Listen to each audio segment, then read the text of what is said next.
Hello friends, फिर से मेरे ज्ञान दर्पण चैनल में आप लोग का स्वागत है। आज मैं कर्मा पूजा की दूसरी कथा लेकर आया जो आप लोग के लिए काफ़ी हेल्पफुल होने वाली है। तो बिना टाइम वेस्ट किए यह कथा शुरू करते हैं। एक गांव में ननका और ननकी नामक बूढ़ा और बूढ़ी रहते थे। उनकी शादी के बहुत सालों बाद भी कोई बच्चा नहीं हो रहा था। अंततः बाद में करम राजा से मन्नत मांगने के बाद 7 बच्चों की प्राप्ति हुई, जिनमें से 2 बच्चों के नाम कर्मा तथा धर्मा रखा गया। कर्मा तथा धर्मा अपनी गृहस्थ जीवन हंसीपूर्वक बिता रहा था। एक समय की बात है, उसी गांव में भीषण अकाल पड़ा। गांव में भूखमरी की स्थिति आ गई। इसी कारण परिवार का भरण पोषण के लिए कर्मा और धर्मा काम करने के लिए विदेश चले गए। वहां उन्होंने कुछ ही महीनों में बहुत सारा धन अर्जित किए। परिवार के याद सताने की वजह से दोनों भाइयों ने निर्णय लिया कि अब उन्हें घर लौट जाना चाहिए और घर की ओर लौट पड़े। बहुत दिनों तक जंगलों में चलने के कारण वे काफ़ी थक चुके थे। तब दोनों ने आराम करने का निर्णय लिया और एक करम वृक्ष के छांव में बैठ के इसी दौरान धर्मा लघु संख्या के लिए चल गया। तब कर्मा के मन में एक लालच आया और उन्होंने धर्मा के थैले से कुछ पैसे निकालकर अपने थैले में डाल दिया।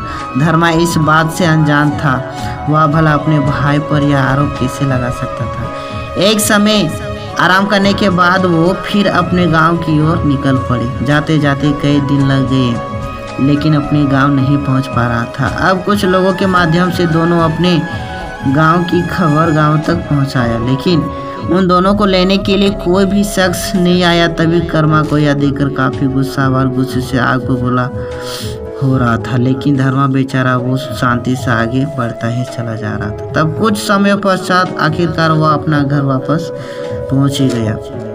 तब उन्होंने देखा कि सभी गाँव वाले कर्म पूजा पर व्यस्त हैं। यह देखकर कर्मा को और भी गुस्सा आया। धर्मा पूजा पाठ में शामिल होकर लीन हो गया। तत्पश्चात यह देखकर कर्मा ने अपनी सभी कर्म डालियों को उखाड़कर फेंक दिया और कहने लगा, इन डालियों को क्यों पूज रहे हो? मैं इतने दिनों बाद विदेश से आया हूँ, मेरी पूजा करो। यह बोलकर सभी गाँव वाले को धक्के मारकर वहाँ से निकाल दिया।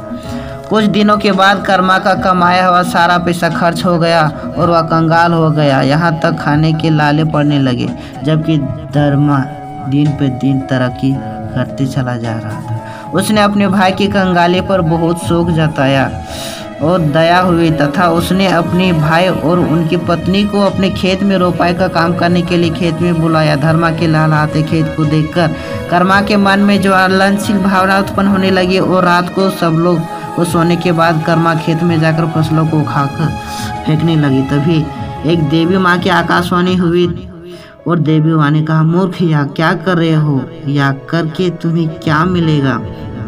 तुम यह अच्छा नहीं कर रहे हो, इसलिए संभल जाओ। यह सुनकर कर्मा डर गया और उसने देखा कि जो फसल उखाड़ के फेंक दिया था, फिर अपनी जगह पर वह फसल सही सलामत उग गया है। तब उसने देवी माँ से माफ़ी मांगने लगा और किए हुए अपराधों की पश्चाताप करने लगा और पाप से निवारण की उपाय देवी माँ से पूछने लगा। तभी देवी माँ ने कहा कि भाद्रव महीने के शुक्ल पक्ष एकादशी के दिन करम की डाल को पूजा करो। यह उपाय बताकर देवी माँ लुप्त हो गई। यह सुनकर कर्मा करम वृक्ष के तलाश में जंगल की ओर भटकने लगा, परंतु उसे करम वृक्ष नहीं मिला। भटकते भटकते कर्मा काफ़ी थक चुका था तथा प्यास लग गई थी। सामने उसे एक तालाब दिखाई दिया। तालाब में जैसे पानी पीना उतरा, कीड़े काफ़ी लग गए थे, जिसकी वजह से उन्होंने पानी नहीं पिया। तत्पश्चात आगे बढ़ने के बाद उसे काफ़ी भूख लग गई थी। तभी उसे एक डूमर का फल दिखाई दिया।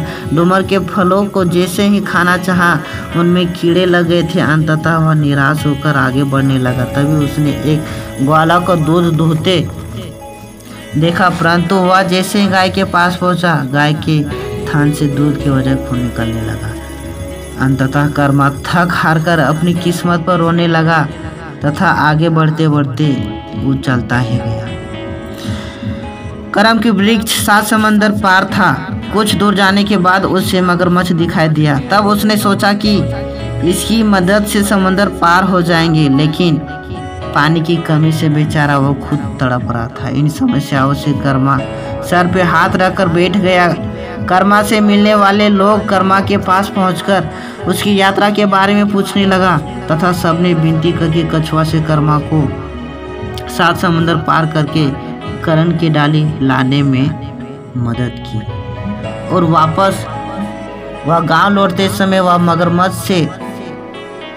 मगरमच्छ मिला तो कर्मा ने कहा कि तुमने एक व्यक्ति को खाया था, उसी का आज तुम भोग रहा है। आगे बढ़ने पर वही ग्वाला मिला, तब उसने ग्वाला से कहा कि तुमने दूध में पानी मिलाकर बेचता है, इसी का अपराध के कारण आज तुम यह भोग रहे हो। इसके बाद डूमर का वृक्ष का मालिक मिला, उसने उस फल को किसी को खाने नहीं देता था।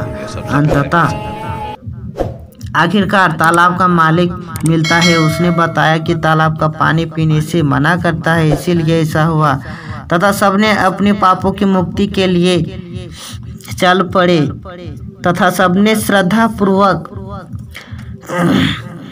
कर्मा राजा की पूजा अर्चना में लीन हो गए। और आप भी कहानी में मत लीन हो जाए, जल्दी से मेरे चैनल को सब्सक्राइब कीजिए। बाय बाय, टेक केयर, ध्यान रखिए।